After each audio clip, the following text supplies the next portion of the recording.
ॐ पूर्णमदः पूर्णमिदं पूर्णात् पूर्णमुदच्यते पूर्णस्य पूर्णमादाय पूर्णमेवावशिष्यते. So welcome to our Saturday morning session. We will continue on our journey of Bhagavad Gita, chapter 17, Shraddha Trey Vibhag Yog. That the three different qualities of Shraddha, Satvik, Rajasic, and Tamasic. We already saw that from verse number 3 to 6, the three different versions of Shraddha. Normal presumption is that Shraddha cannot be Rajasic or Tamasic, it should be Sattvic. But that is what Lord Krishna said, that Shraddha could also be Tamasic, could also be Rajasic, and he explained those things very well from verse number 3 to 6. Then we talked about the quality of food. What is the preference of a Sattvic person for his food? What is the preference for a Rajasic person for his food? And what is the preference of a Tamasic person for his food? So this is very, very, fascinating. Then we discussed about yajna. We talked about yajna in variety of ways. And we also realized that if we can make our life yajna, that would be fantastic. Then we behave according to the principles of nature and principles of Shastras without expecting anything in return. So we talked about these things, particularly the four keywords which can transform our lives. One is that Shastra Vidhi, whatever is prescribed by Shastras or whatever is inherent in the natural principles, we should follow that. Because fighting against nature, fighting against the basic principles of Shastras will not be good for any one of us. Secondly, we do these things considering as our duty. Now, duty is something which is sometimes misunderstood. Duty is the one which is we are not compelled to do it, but we are supposed to do it. We do it with a lot of what you call energy, with a lot of enthusiasm and positivity. So the duty should be performed in whatever capacity we have to do, whether with the family, whether with friends, whether in office, whatever duty we are assigned, we do it with energy, with fervor, with positivity. And the third one is that we should keep our mind with that performance. Whenever we are doing things, we apply our mind to that particular aspect of our work. So we do things as per the Shastras, as per the principles of nature. We do them while performing our duty as part of our duty, considering that that is our duty. And we do it with total dedication. Our mind is with that process. And the last one is that we don't expect any return out of it. If we can follow these four principles, four keywords in life, our life will be very simple and very positive. It will give us a lot of energy. It will give us a lot of happiness. In fact, it will help us in uniting ourselves with the Supreme. So these four keywords were mentioned in the verses from 11 to 13 that was dealing with how to make our life as yajna. Now the today's portion which will cover is about up. Now you see the three words, yajna, dan and tap. These three were considered extremely significant in ancient times. Because yajna is basically whatever work you do in your daily routine, that is yajna. And you can make it yajna by doing it in consonant with the principles of nature and with the prescribed rules of the Shastras. And then donation, dan, that is obviously we, if we have extra, wealth with us, it's always good to donate. That part will come later on subsequently in this chapter. And tap. Now we should understand tap today. Tap is very important. Tap basically means that you should have resolution, complete resolution to do things. And if you have to suffer because of that, if you have some what you call discipline in life, it is also if some sufferings come as a result, you should be ready to take them. So tap is very significant. For example,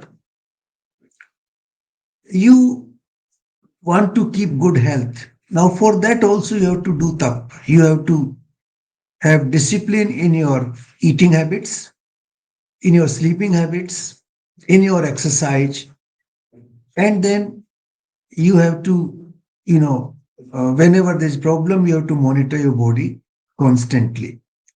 So that is also a tap in a way.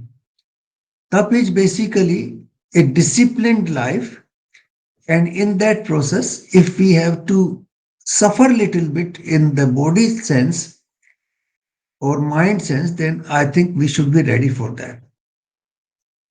This is also true, for example, in our family life. Sometimes make our life better and purer, we do up, we perform certain duties with rigor, with discipline. So in a way, yajna and tap are connected. Tap is the one which gives rigor to the duties. It provides discipline to the duties. How do you maintain that discipline is regulated by tap. And the opposite of tap actually becomes patan. That if we do not follow that principle of discipline, then we start falling. The patan is decline. You keep falling. So in order to rise, in order to raise your consciousness, in order to go up in the process of raising the consciousness, then tap is very very important part of doing yajna. So we will now uh, go into those verses which are talking about tap. How do we make our life better by you mixing the or by combining the yajna and tap. So let's go to verse number 14. देवता ब्राह्मण गुरु और ज्ञानी जनों का पूजन, पवित्रता सरलता ब्रह्मचर्य और अहिंसा, यह शरीर संबंधी तप कहा जाता है. देव द्विज गुरु प्राज्ञ पूजनम शोचम मार्वजम ब्रह्मचर्य महिंसा च शारीरम तप उच्यते. Now, here Lord Krishna is describing tap, three different aspects of tap. One is saririk, then he talks about vani sambandhi tap, what we speak, and then he talks about mind, man sambandhi tap. So there are three variations of tap which he talks about here. So there are three processes through which we can or we should regulate and discipline our life. Now, here, this is the first verse that talks about Sarir Sambandhi Tap, the tap related to the body process. Now, he says that Devta, Brahman, Guru, or Jnani Jano ka pujan. This is an order is very important. Devta is the divine power. They are power next to the supreme. Brahman is the one who has acquired the knowledge of Brahma or has become united with Brahma. So he falls into the second category. Devta is already united, all the time united with the Supreme. He also derives power from the Supreme. Then Brahman is the one who is trying to unite with the Supreme or has already united with the Supreme. And Guru is the one who helps us in guiding in our path of life. So this is the order. Jnanijan is the next category. Apart from Guru, there are many other people who can help us through their knowledge, through their wisdom in guiding our path.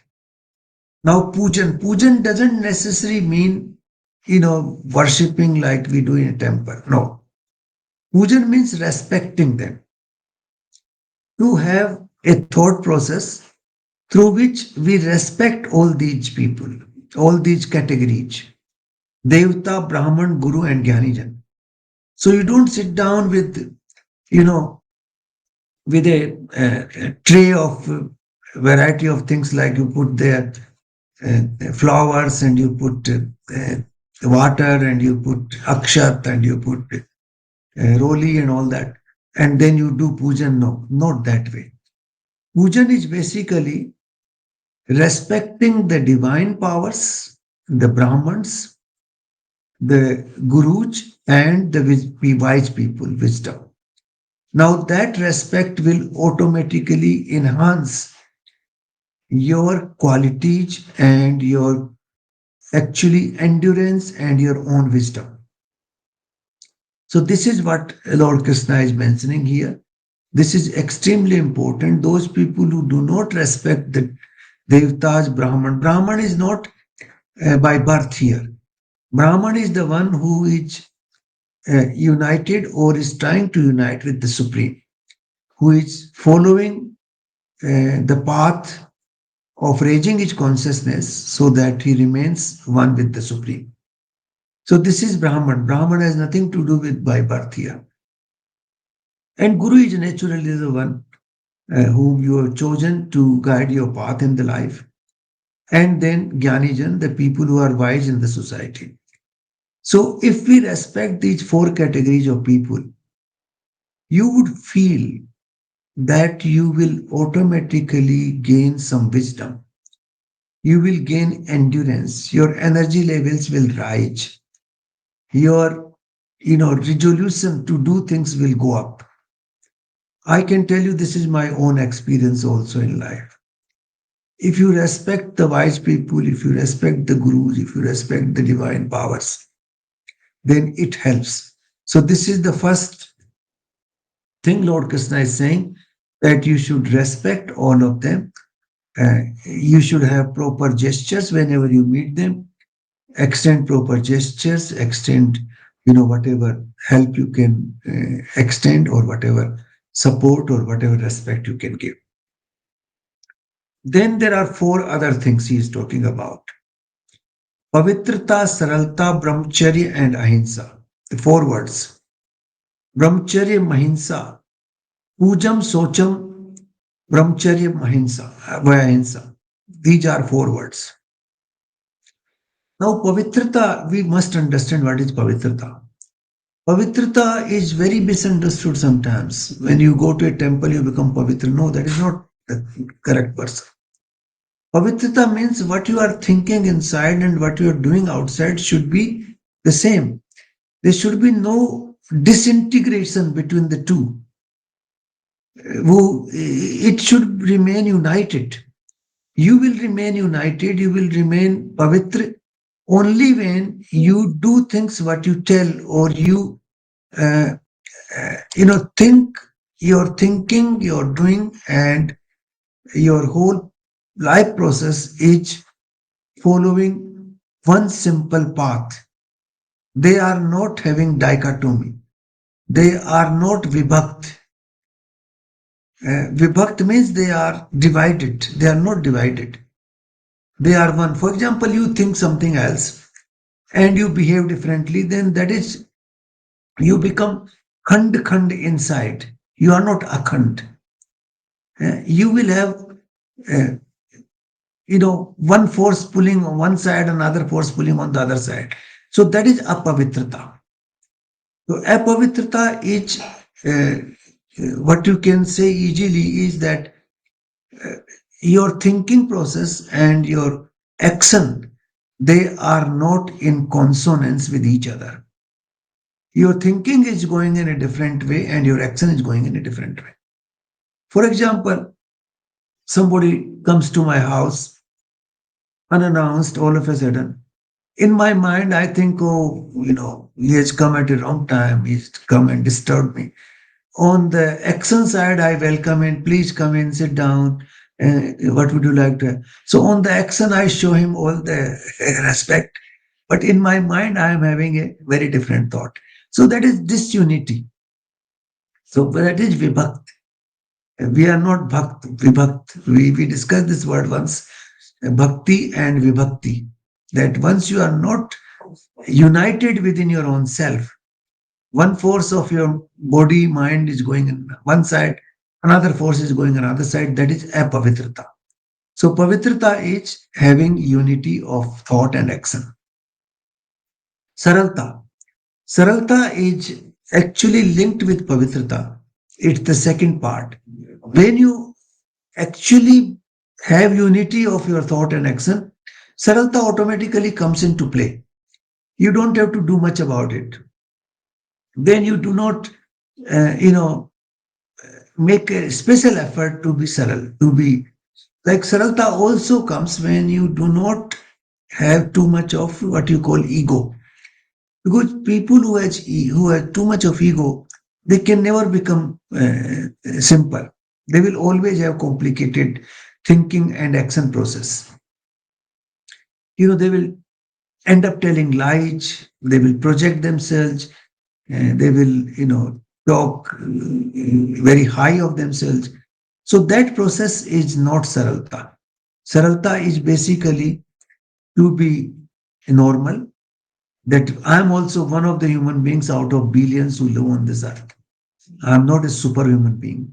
I'm also the same like anybody else here. So that is saralta, and you don't make your life complicated. These days, the more complications you bring into life, the more you are known in the society. This is a true picture of modern society. For example, you tell lies, blatant lies. You will be all the time in the media. You do some criminal activities, you will be in the media all the time. You do some fraudulent activities, you will be in the media. So things which those people who are very calm, quiet, do their routine in a very, ordinary way, they will not come into media. The media attention is only for those who are not saral, who are complicated people. So all those people, in a reverse way, most of the people, or almost all of those people who are in the media, they are all complicated people. They are neither pavitra nor saral. That is very more or less true. More or less true. There may be some exceptions, but very, very few. Then brahmacharya. Now, brahmacharya is, also misunderstood, that sometimes you relate it to the sexual activities. Now, brahmacharya is basically to preserve your strength in the body. And that is why the first, there are four stages of life. The first stage is called brahmacharya, then grahast, and then vanprasth, and then sannyas. Now, that is the time when you gather your strength, you develop your immunity, you develop your wisdom, you acquire knowledge. So, all that put together is called brahmacharya. Brahmacharya is to keep your strength together, not to fritter away your strength, not to allow your wisdom to be, dispersed elsewhere. So you are, in a way, maintaining discipline in your life. Once you maintain that discipline, then automatically the brahmacharya will remain in your life. And ahimsa is a very important principle in all the shastras in India, that you don't do things which are intended to hurt others by your words or by your body or your action. So things which are designed to hurt others should be avoided. So these are the four things. The first four things whom you should respect, that is Devta, Brahman, Guru, and Gyanijan. These should be respected. And then we should follow these four things: Pavitrata, Saralta, Brahmacharya, and Ahimsa. Then you are doing body sambandhi tap, the tap which is related to your body. It is not that difficult to do. I think it's not that difficult. We can follow this. We can do this tap. And this tap will actually make us wiser. It will give us vitality. It will make us better human being. So this is the verse number 14. Then verse number 15. जो उद्वेग न करने वाला, प्रिय और हितकारक एवं यथार्थ भाषण है, अनुद्वेगम परम वाक्यम सत्यम प्रियम हितम च यथ. Four qualities here also. Four qualities. अनुद्वेगम, जो दूसरे को, when you speak certain things, this is vani sambandita. This is how we should speak, how we should express ourselves. When we talk to others, how our expression should come, how our words should come from our system. That is important here. So anudveg, that is that when you speak, the other person should not get excited. You are not provoking others. Provocation is not good thing. You should not provoke others. Udveg means you become excited, you become, you know, a large number of politicians, they use this kind of language and they make you provoke, they make you excited. So that is not considered good according to Shastraj. Any language which is provoking others is not considered good. Then second is Priya. Even if you tell the truth, it should be told in such a way that it is not, uh, uh, you know, hurting others. You have to use words in such a way that the other person will be able to take it in a right way. Sometimes people tell the truth bluntly and use a very harsh language. Now, that harsh language actually makes things bad. It doesn't help. So, there are four things here. नए उद्वेग, प्रिय होना चाहिए, हितकारक होना चाहिए, यथार्थ होना चाहिए. These four should apply simultaneously. And this is not so difficult to apply. Yatharth means you should tell the truth. You should not tell which is not truth. Hitkarak means you should tell in such a way that it is going to help others. Like I met a person last week who was very, very fat. He has put on a lot of weight. So I talked to him that, listen, this is in your own interest to reduce the weight. Otherwise, as the age grow, you will have a variety of health issues. So what you should do this. Now this is hitkarak, this is the truthful. This is, I use the language which was priya, which was to his liking, and then he accepts it. But you can also tell the same thing, okay, no, you have become so fat, what are you doing? Be careful. You can use this language which is offensive, language which is not so pleasing to others. So these four things have to go together. If the language is not pleasing and offensive, then udveg will happen. Then the other person will get excited, he will get provoked, he will get, a very strong reaction. So these four things, when we speak, that is Vani Sambandita. There are, you will find people who do a variety of taps. I've heard about people who remain standing on one foot for days together, sometimes for months together. I've seen people who give away all their clothing and, stay in cold weather for days and months together. So those will be also talked about by Lord Krishna. Those are not sattvic taps. Those are not even rasic. Those are tamasic tapas. It will come. So here, Vani Sambandita, it's not something which we are exercising. It's only self-discipline we are exercising. That we are using a language which is pleasing, which is helping others, which is in the interest of others. We are also telling the truth, and we are using the words which are not provoking others. So this is not so difficult. We can do this in our daily life, and then we will be performing Mani Sambandita. We'll be performing something which is very good for us and for the society as a whole. And then he is adding here something else as well, that वेद शास्त्रों के पठन और परमेश्वर के नाम के जप का अभ्यास, ये वाणी संबंध. Now, to these four things which were described earlier, we add something. Here, actually, in the Sanskrit verses, swadhyay, that you think about yourself, you study yourself, and you remember the supreme power all the time. So that is the Vani Sambandita. I think it's not that complicated. We can control our words, and we can also think about the supreme. Even when we are drinking water, we can think that the God has given us this water to drink. When we eat food, we can think about him, that he has given us the food so that we are surviving. And when we are breathing, we can think about him once a while, that he is giving us the air which sustains our life.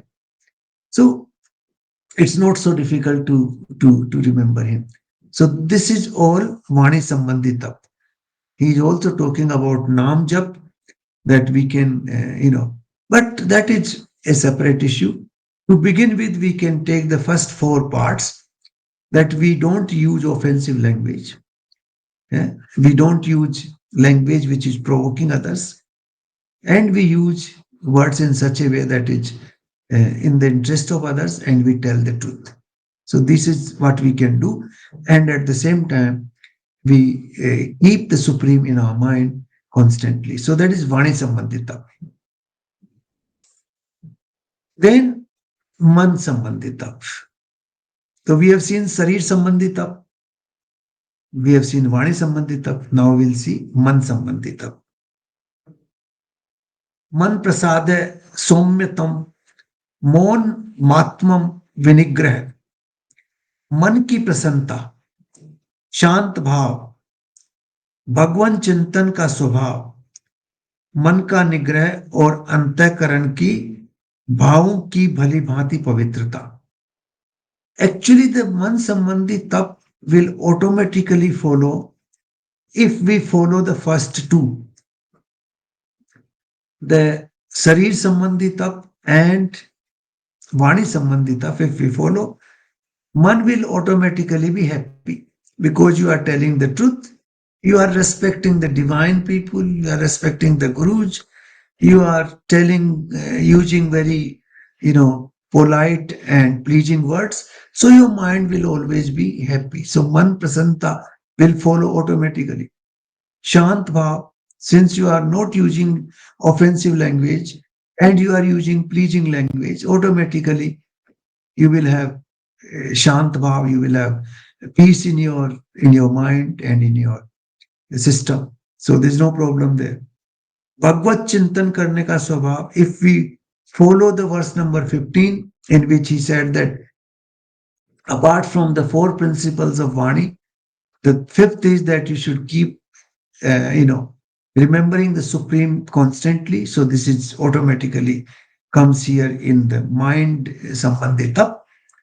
मन का निग्रह और अंतःकरण के भावों को भली भांति पवित्रता. Now this will also concerning our body sambandhi tap.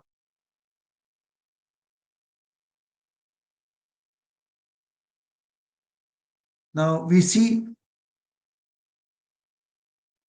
there are four principles there: pavitrata, saralta, brahmacharya, and ahimsa. If we follow them, the mind will be quiet, the mind will be cool, your inner self will be clean, it will not be spoilt. So antakaran will automatically be pavitra. Man will be automatically be dedicated to good things. So actually the verse number 16, which talks about man sambandhi tattva, man sambandhi tap, it will automatically happen if we do the first two, 14 and 15. And 14 and 15 are not so difficult to follow. So let us practice this in our daily life, that we respect the divine people, we respect the Brahmins, we respect the Guru and the wise people, and we remain united within our own self. We do things as we think, so that we are pavitra and we are saral, and we keep our strength together, following a discipline, and we do not do things which are hurting others.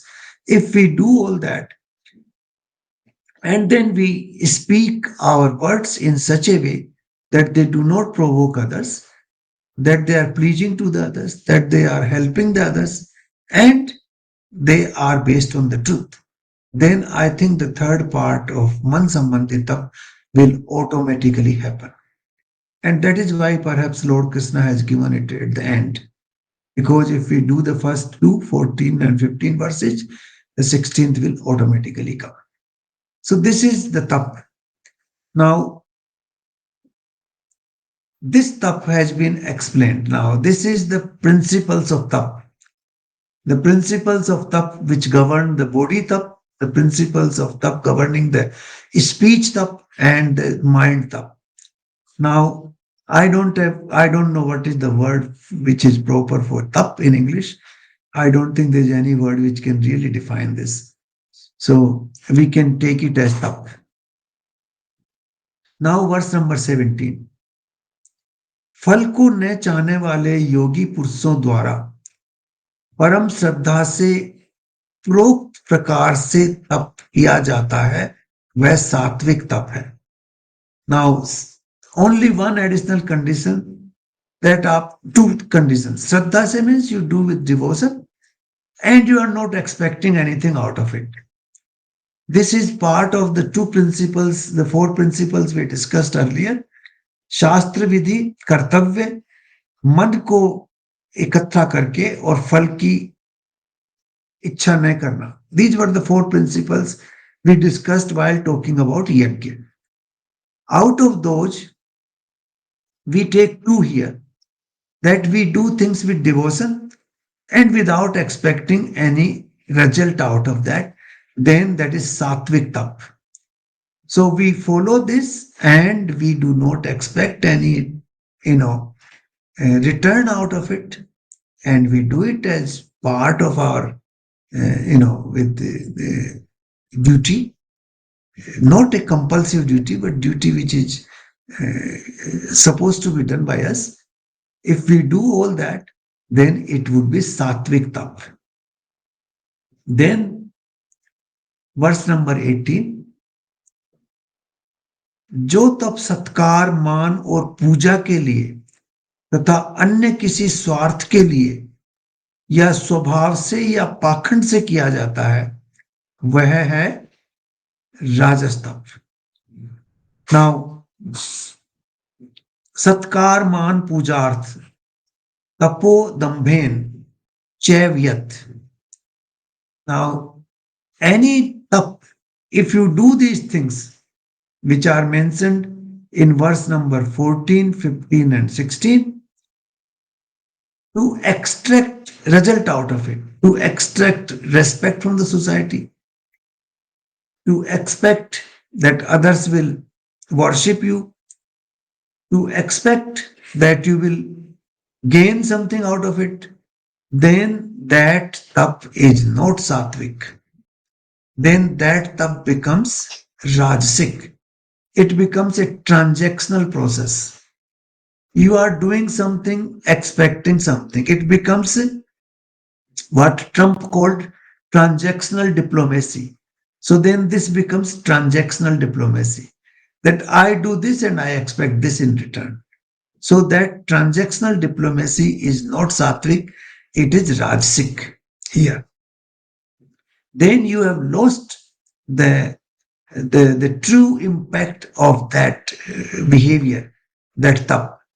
Whatever tap you did from your body and from your speech and from your mind, that impact would be lost, and you will end up having rajasic tap if you are expecting anything out of it, or if you are doing it to enhance your social status, to enhance your respect, or to gain something in the society, then that is not the correct way of doing up. That is what Lord Krishna is saying. Correct way is the verse number 17, that you do it with full devotion without expecting anything in return. No transactional relationship. Just do it as part of your normal behavior. So this is verse number 18. Now verse number 19. This is the last verse on tap. मूढ़ ग्राहे अनात्मनोत्रय पीड़िया क्रियते तपे परस्यो साधार्थनाम व तत्तामस मुद्दारतम। जो तप मूढ़ता से हठपूर्वक मन और वाणी और शरीर को पीड़ा देने के लिए किया जाता है, या दूसरे का अनिष्ट करने के लिए, दूसरे को हर्ट करने के लिए किया जाता है, वह तामस तप कहा जाता है। मूढ़ता means you do not understand what should be done, what should not be done. You do only because some others are doing. Lot of tapas are done in this way. Lot of people do this.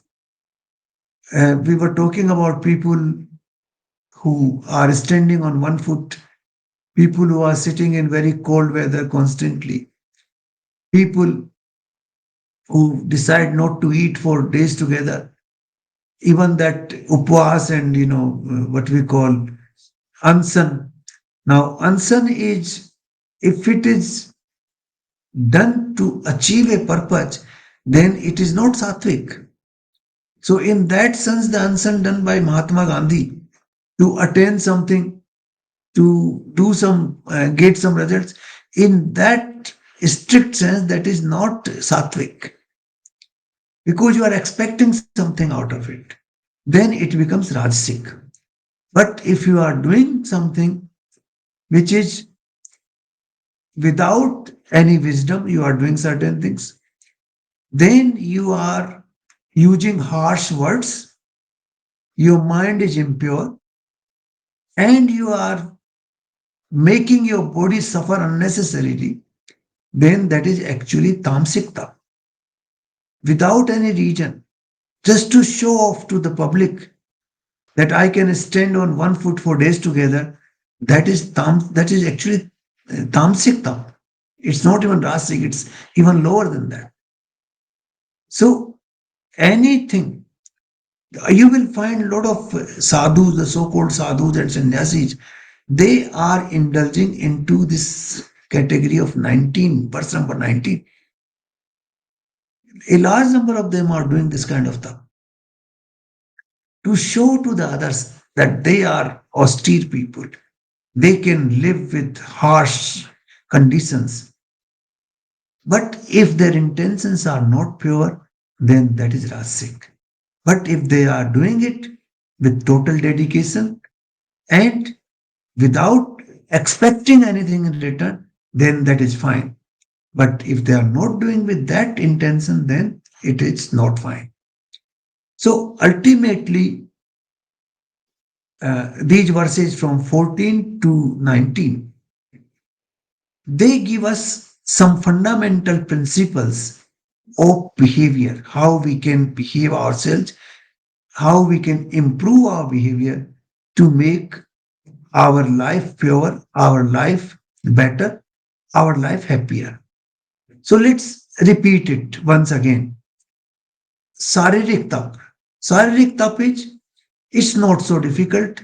Respecting the divine people, respecting the Brahmins, respecting the Guru, and respecting the wise people. There's nothing wrong in it. It can easily be done. Then pavitrata, saralta, brahmacharya, and ahimsa. Four principles. If there is a pavitrata, that is, if you have unity of thought and action, then saralta will automatically follow. If you have discipline in life, brahmacharya will automatically remain. And if you have, you know, concern for the rest others, then ahimsa will automatically be there. So if we can follow this, it would be, what we call purifying our thought and action.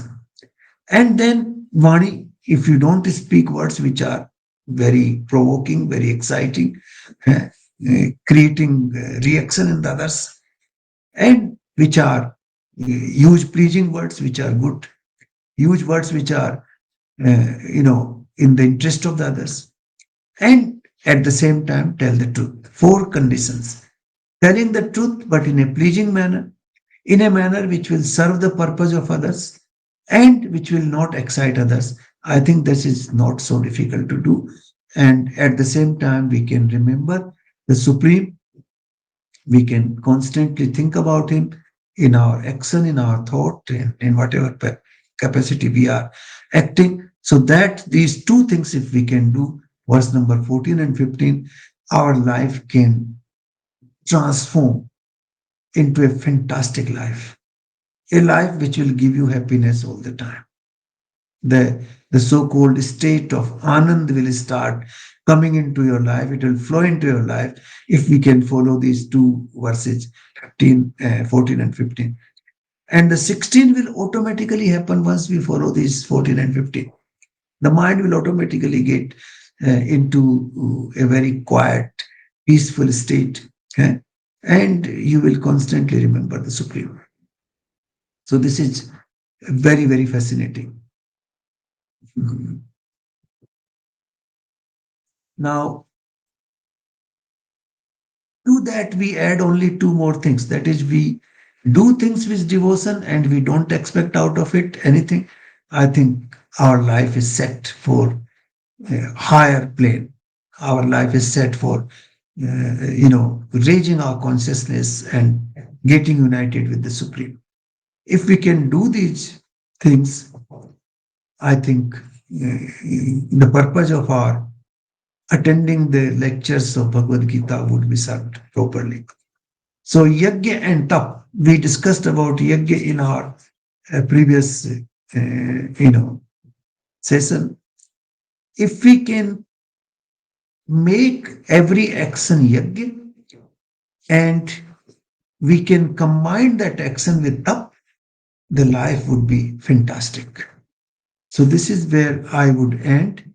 I think these are the very practical suggestions where Lord Krishna has come down to the real world.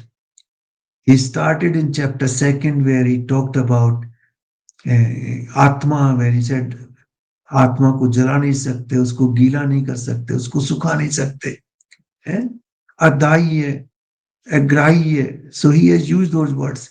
That was his language of, a great height. That was the Himalayan height. That was the height of Mount Everest, the highest. And now he has come down to the valley where we actually do day-to-day things in the world and how we can improve our day-to-day behavior.